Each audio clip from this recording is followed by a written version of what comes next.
Hi, my name is Kristen and I am here to tell you about my concussion journey.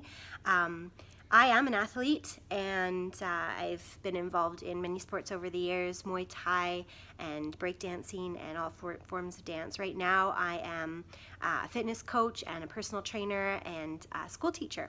So actually this concussion was not sport related, and that is the difference maybe in a lot of the stories that you hear. Whereas many people get concussions during doing sports, and I could have easily gotten a concussion doing boxing, but this concussion was a freak accident, and it was actually happened on the schoolyard.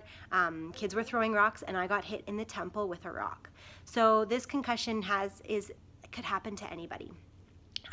The things that I found have been that my vision and my balance were really impaired, as well as my ability to focus. I've been having headaches in my eye and in the side of my head where the injury happened, and it's taken me some time to be able to get back to normal life. I did not expect that the tiny little impact that small rock hit me in the head with was going to cause this much havoc in my life. At first I went back to work and I thought I was fine, but I just got so nauseous and dizzy and I had to leave. So the first doctor that I visited said, no, you look fine, take a few days off and get back to work. And the second doctor I said the same thing, but I finally was able to go to my family physician and he took this very seriously. So every concussion is different. Everybody's going to have different symptoms. For me, I am able to work out normally still, which is such a blessing because I don't know what I would do if I had to just sit on my hands all day. But focusing for me has been a real challenge. Sometimes I can read, sometimes I can't read. Sometimes I can go on screens, sometimes I can't go on screens. Bright light really affects me. As well as multitasking. I'm a mom of 3 boys and they are busy, and I cannot deal with the yammering from 2 people at once. So I can focus on 1 child at a time, but I cannot focus on more than 1. So that, being a school teacher, has been a serious impact to my life. So back to work is going to be, I'm going to have to be 100% before I'm able to go back to work. And I mean, it changes your life. It really does change your life. Now, my doctor's confident that I am going to make 100% recovery from this, but the road may be long and nobody knows how long it's going to take. I think that getting a baseline test for concussions is really important for athletes, but I think it's also important for people that are not athletes because, for example, when I went to physio to get an assessment, my balance was better than the normal baseline for balance. However, I've been a dancer my whole life. I do yoga constantly. So my balance is really, really good.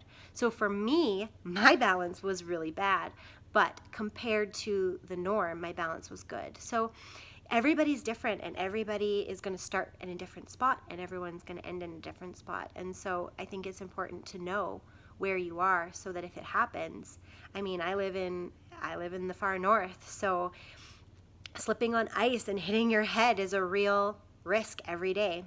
And I think that people need to be aware that concussions are real and that they are debilitating. And it's been frustrating because where I can work out normally and I, can go and do things for a short amount of time, I'm not ready to go back to work. And that's been really, really hard because people expect, because I'm good a lot of the time, people expect me to be able to do the things that I used to be able to do. And sometimes I just can't.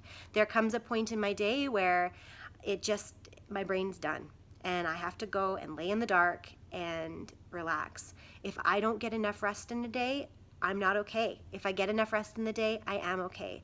And it could be one day to the next, different things, different environmental changes, they all make a big difference. So take care of yourself, people, and understand if you haven't had a concussion and maybe you are living with somebody who is suffering from a concussion, be patient with them. It's really hard when you say, you know what, I can't right now, and people are like, oh, come on, you can. You totally can do that. And it could be something simple as having a discussion or reading a book to your kids, and you're like, no, I really can't right now. Or for me, part of my my fitness business is on the internet, and I need to be, going through the books, and I need to be updating my social media and things like that. And I can't do it all the time. There's days that I can go for 20 minutes, and there's days that I can't do 5. So be patient, follow your doctor's orders, and make sure that you're assessed.